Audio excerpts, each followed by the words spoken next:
Hola, ¿qué tal? Soy la contadora Gabriela Durán, socio fundadora de Durán Contadores.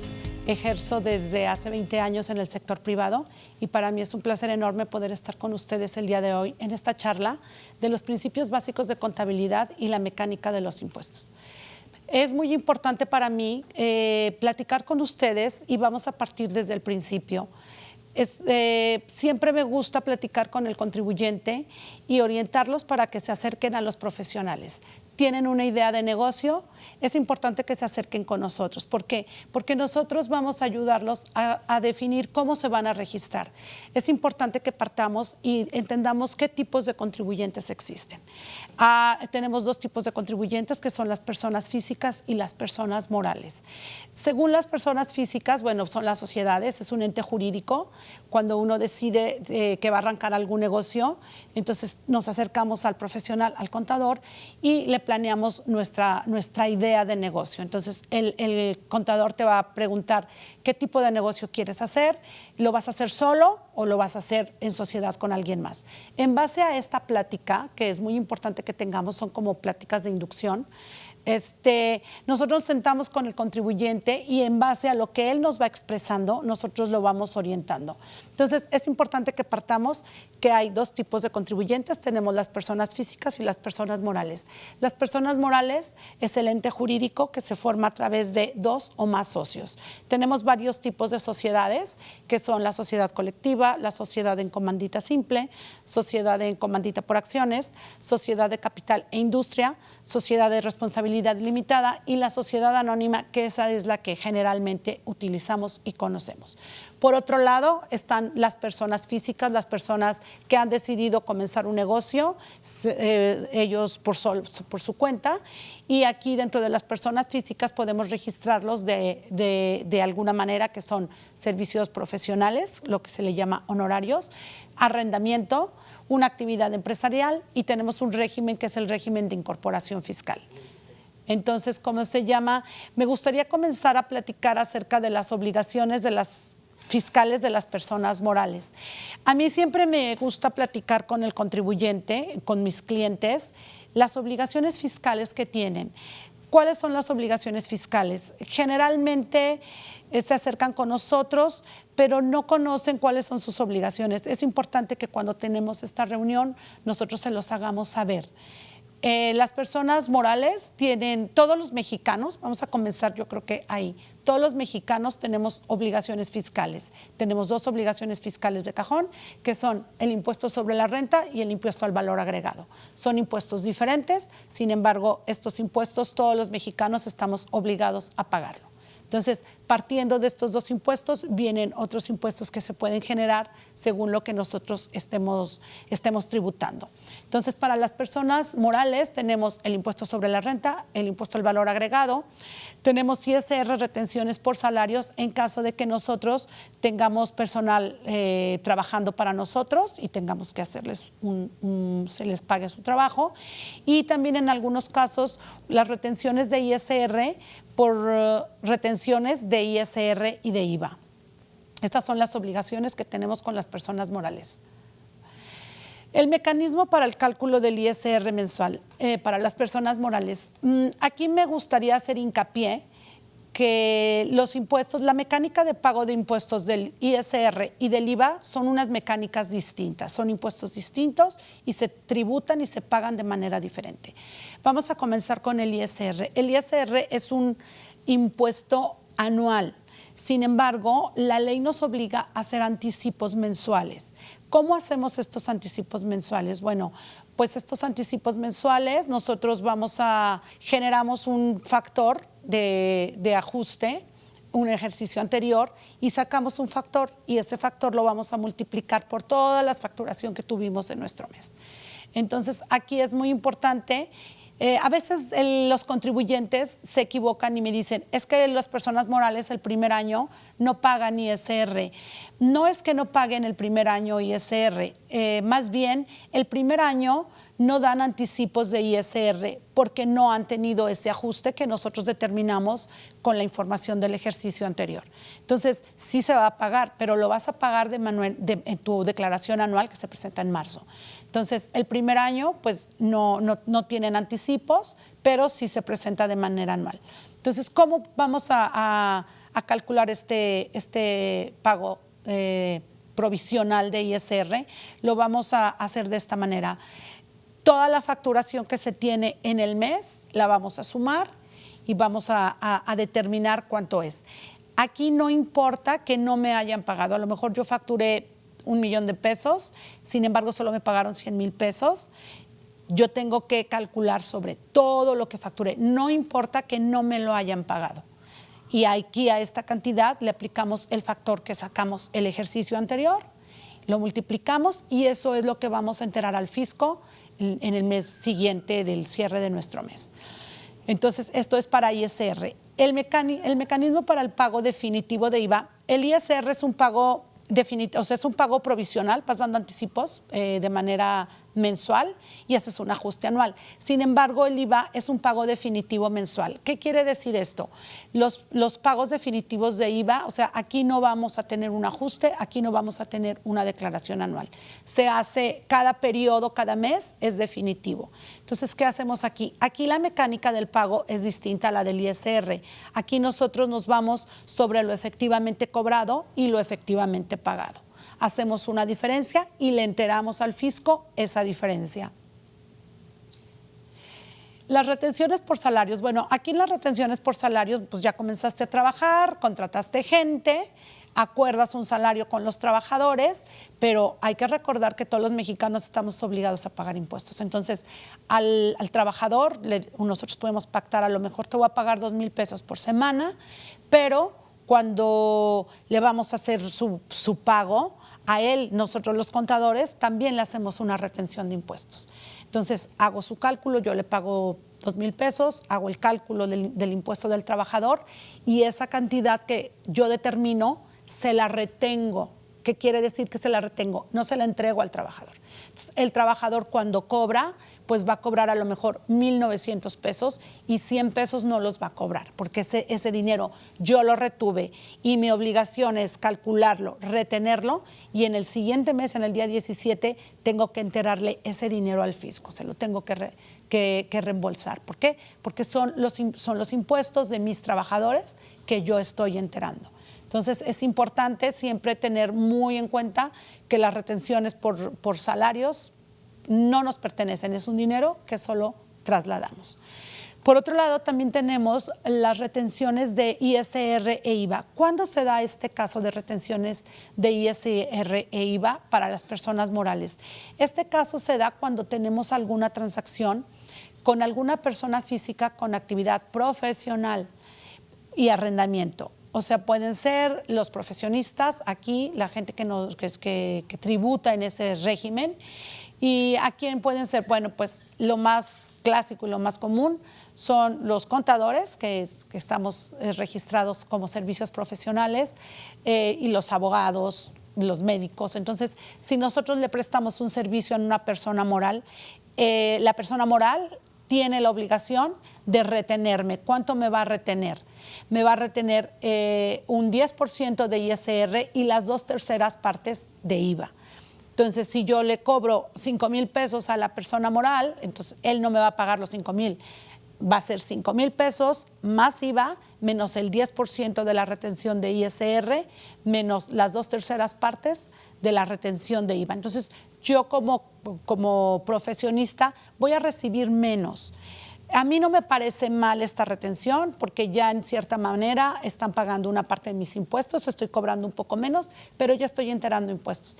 Pero la persona moral, al momento de no entregarme mi honorario completo, es como también, como les comentaba anteriormente, me retiene ese dinero, se queda con ese dinero, pero al mes siguiente está obligado a enterárselo al fisco porque no me lo dio a mí. Entonces Gaby, no te lo doy, lo retengo y se lo entrego al fisco en el mes siguiente. Esto es todo por cómo son los mecanismos de impuestos con las personas morales. Me gustaría entrar ahora con las obligaciones de las personas físicas. Igual tenemos un impuesto sobre la renta, tenemos un impuesto al valor agregado y también tenemos las retenciones por sueldos y salarios. Vamos a comenzar con la mecánica del impuesto sobre la renta. La mecánica del impuesto sobre la renta Se determina de manera distinta que las personas morales. Aquí lo hacemos por flujo de efectivo. ¿Cómo es el flujo de efectivo? Aquí es lo que efectivamente entra a nuestra cuenta bancaria y lo que efectivamente pagamos de gastos y de compras. Entonces, aquí no importa que yo haya facturado 10 millones de pesos. Aquí es cuánto cobraste, cuánto gastaste, sacamos una diferencia, aquí aplicamos una tabla y sacamos el anticipo. Igual que en la persona moral, el ISR es un impuesto anual. Sin embargo, tenemos que estarle dando anticipos al fisco. Para él pues no es conveniente esperar hasta el final del año. Entonces, cada mes le vamos dando anticipos en base a nuestro flujo de efectivo. Igual, para las personas físicas, nuestra declaración anual es en abril del siguiente ejercicio. Hacemos toda nuestra declaración anual donde le decimos, ¿sabes qué? Si esto sí me lo pagaron, esto no, hacemos un ajuste y ahí determinamos si le pagué de más, si le pagué de menos, si tengo saldo a favor o si le tengo que pagar. Entonces, aquí nos tenemos que fijar siempre que es en base a flujo de efectivo. Aquí no importa cuánto facturemos, aquí importa cuánto entra a bancos y cuánto erogamos. Entonces, este es el cálculo para el ISR de las personas físicas. El mecanismo para el pago de IVA de las personas físicas es el mismo mecanismo que utilizamos para las personas morales. Aquí el IVA definitivamente se calcula de manera igual, impuesto definitivo igual, todo lo que entra a bancos y todo lo que sale, hacemos nuestra diferencia y de esa diferencia es lo que nosotros le entregamos al fisco. Entonces, aquí estos impuestos se determinan de manera igual. El mecanismo para las retenciones de ISR para sueldos y salarios, pues es lo mismo. Ya arranqué mi negocio, ahora necesito pagarle a los trabajadores. ¿Cómo se llama? Igual, hago una retención que no le entrego al trabajador y al día 17 del mes siguiente tengo que enterárselo al fisco. Entonces, estos son generalmente los impuestos que se pagan en las personas físicas y en las personas morales. Es importante ahorita que yo les comente que tenemos un régimen de incorporación fiscal. Este régimen de incorporación fiscal única y exclusivamente es para las personas físicas que no necesiten de una cédula profesional para trabajar. ¿Quiénes entran aquí? Bueno, pues pueden entrar los carpinteros, los plomeros, si tienes una tienda de abarrotes y no excedes 2 millones de pesos al año, puedes entrar perfectamente en este régimen. Es un régimen muy noble. Sin embargo, por ejemplo, los profesionistas no podemos tributar ahí aunque queramos porque nosotros necesitamos una cédula y eso lo marca muy bien la ley. Si tienes alguna estética, puedes perfectamente entrar aquí.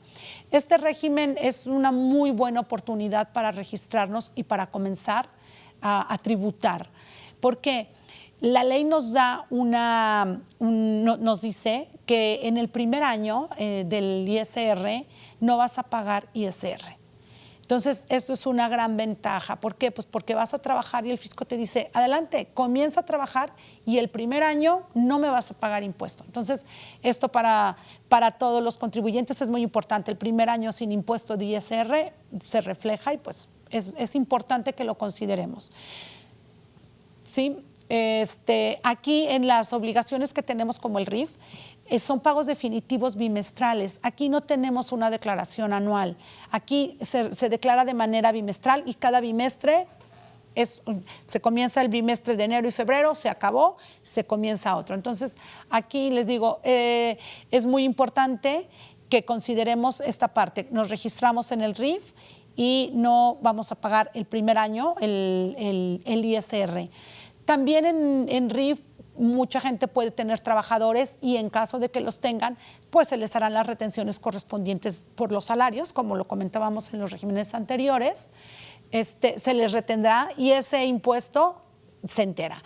Las retenciones son sagradas para el fisco, jamás por ningún motivo se deben de dejar de pagar, porque se lo estás reteniendo a un tercero y la obligación es enterarlo. Entonces, en base a esto que les platiqué, estos son, yo creo que la manera en que nos podemos registrar. Es importante que se acerquen con nosotros, que nos platiquen sus planes, si están comenzando, antes de comenzar un negocio, es importante que se acerquen a los contadores para platicar esto y ver si van a trabajar por su cuenta, si van a trabajar con un grupo de amigos, de familiares, si van a hacer una sociedad y poder ofrecer la mejor opción posible para ustedes. De estas charlas siempre podemos buscar cuál régimen les conviene más y por qué motivo. A veces esto marca la diferencia en cuestión de impuestos. Entonces, es importante que se acerquen con nosotros, que nos busquen.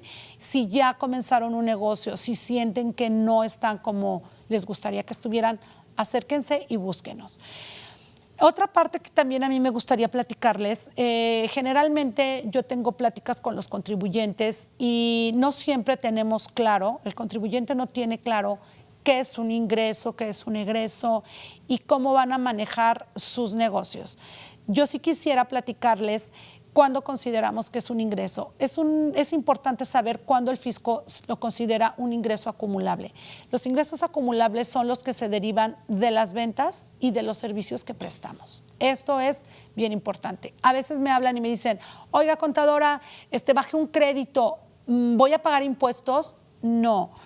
Cuando uno pide un crédito a un banco, eso no es un ingreso. Juega para tener nosotros liquidez en nuestro negocio, sin embargo, no juega para impuestos. Se convierte en un pasivo, que más adelante les voy a explicar qué es el pasivo, pero no juega para impuestos, no juega para flujos de efectivo. Entonces, es importante empezar a determinar qué el fisco determina como ingresos. Para el fisco, ¿qué es un egreso? Para el fisco es bien importante y nos dice, son los gastos, un egreso son los gastos indispensables para que tu negocio marche. Aquí tengo también siempre preguntas de los contribuyentes que me dicen, ay, es que a mí me gusta salir a comer con mi familia los domingos y lo facturo. No, eso no es indispensable para tu negocio. O me decían, el contador anterior me pedía que facturara todo lo del súper. Error. No todo lo que nosotros gastamos lo vamos a deducir fiscalmente. Entonces, aquí, ¿qué voy a deducir fiscalmente? Mis compras de materia prima o el producto que comercializo, mis rentas, mi luz, mis salarios, mi publicidad, los fletes, todo lo que yo necesito para que mi negocio marche. Ay, pero es que fui al súper y compré chocolates. No. A veces hasta las papitas del Oxxo me quieren facturar. No. Entonces, todos esos gastos son no deducibles, que se tienen, pero son no deducibles. Entonces, sí hay que ser muy conscientes que no todo lo que nosotros gastemos va a jugar para nuestros impuestos. Otra cosa que también seguido tengo con los contribuyentes, que a veces no me saben distinguir cuándo es una compra, cuándo es un gasto y cuándo es una inversión. Aquí es importante que platiquemos un poquito de las inversiones. Las inversiones son los activos fijos y estas forman parte de nuestra empresa. Aunque cuando uno compra un activo fijo, la salida se refleja en bancos, no se deduce de la misma manera que un gasto. Un gasto es algo que se fue y que ya no vamos a poder recuperar. Sin embargo, una inversión, un activo fijo, es algo que yo compro, que se queda en mi empresa y por algún tiempo voy a estar sacando un provecho de esta compra de este activo fijo. ¿Qué es un activo fijo cuando los compramos? Bueno, un activo fijo puede ser el equipo de transporte, la maquinaria y el equipo, el equipo de cómputo, todo eso son inversiones. Entonces sí es importante diferenciar, esto no es un gasto. Las inversiones también les damos un tratamiento fiscal y las vamos depreciando de manera mensual a lo largo de cierto tiempo. La ley es muy clara y nos marca los tiempos de depreciaciones del equipo de transporte, la maquinaria de equipo, el equipo de cómputo. Nos dice la ley, hay artículo especial donde nos va diciendo cuánto se puede depreciar por año y nosotros podemos ir metiendo la depreciación de manera mensual. Entonces, mensualmente esa depreciación de estos activos fijos sí las consideramos como un gasto, lo mandamos a un gasto, pero es una pequeña parte. Entonces, sí quiero que quede claro que la inversión la vamos a deducir, sí, pero de manera escalonada, vayamos diciéndolo, poco a poco a lo largo de un tiempo. Y el gasto no, el gasto lo deducimos inmediatamente como juega para los impuestos. Otra cosa que es para mí importante platicar con ustedes, es importante que ustedes conozcan los estados financieros con los que se tienen que familiarizar. Yo entiendo que el contribuyente está trabajando, está generando ingresos, busca clientes, busca proveedores y difícilmente se va a meter a muy adentro la parte contable y fiscal. Por eso es importante que se acerquen a nosotros con quien puedan tener una muy buena química y mucha confianza. Yo siempre les digo que es importante determinar esto que les platiqué y ahorita quiero platicarles acerca del balance general y del estado de resultados, porque es importante que se familiaricen con estos estados financieros, porque ahí se van a ir dando cuenta ustedes del panorama de su empresa. Van a saber cuánto vale, van a saber cómo están en gastos y pueden determinar muchas cosas. El balance general es un estado financiero donde se refleja de manera precisa e inmediata la situación de la empresa. Aquí podemos visualizar el activo, el pasivo y el capital. Este estado financiero nos ayuda en la toma de decisiones en la parte de inversiones y de financiamiento. Entonces, partiendo de esto, les voy a comentar cómo los manejamos. En el estado, en el balance tenemos el activo y el activo se forma de un circulante y de un fijo. En el activo circulante vamos a manejar todo lo que tenemos en dinero, como su nombre lo dice, circulante, lo que podemos hacer efectivo en el momento. Tenemos caja, tenemos bancos, tenemos clientes, que si hoy tenemos una contingencia, yo voy al banco y retiro el dinero que dicen los papeles que está y puedo salir adelante. O en un momento dado se presenta esta contingencia, no tengo dinero en bancos, pero los clientes me deben, pues voy y le cobro y hago efectivo ese dinero. Entonces, ese es nuestro circulante, dinero que podemos tener inmediatamente a la mano. El activo fijo, que era lo que les comentaba, es la parte más importante es una parte también muy importante del balance. ¿Por qué? Porque aquí nosotros sabemos cuánto vale nuestra empresa. Aquí nosotros le decimos, ¿cuánto tiene de activo esta empresa? No, pues tiene 5 naves industriales, 3 terrenos, una flotilla de camiones. Entonces, eso es dinero. Es dinero que no monetizamos tan rápido como el circulante, que nos podemos tardar un poquito más en monetizarlo, pero lo podemos hacer. Porque es importante que conozcamos este estado financiero, porque a lo mejor podemos tener 10 millones de pesos en activos fijos, pero también dentro del fijo vamos a checar las depreciaciones de nuestro activo fijo.